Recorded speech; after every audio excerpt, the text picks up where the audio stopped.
đan này cọc bánh đan nữa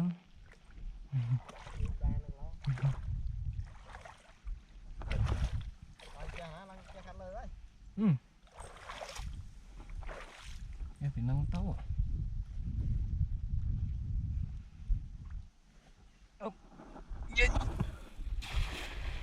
trắng à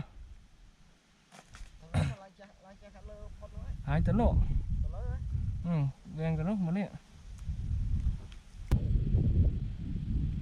này nâng phụ ăn phải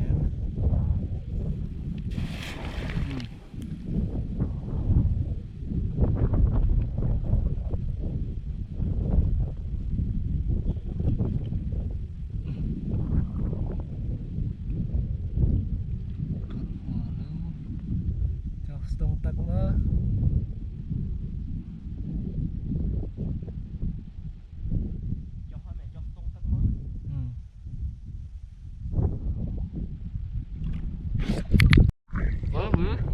mò tí tí mò bốc mò lắm này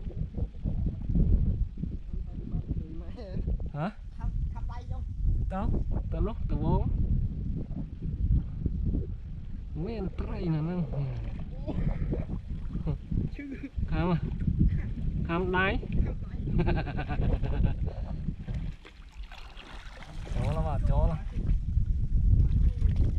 chó lôi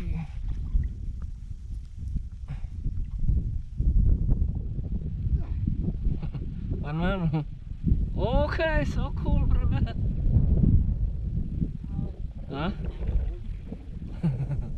Đặt trên xem đấy.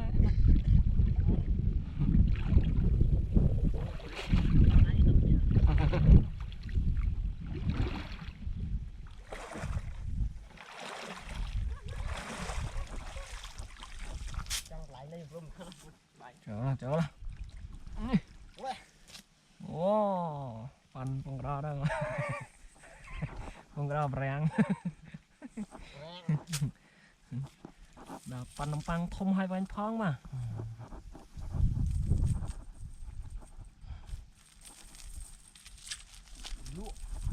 Mình tí môi. Dạ, ô khăm này đai mà. Đai.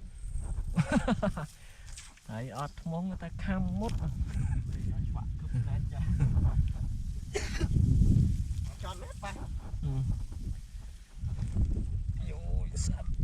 Sạt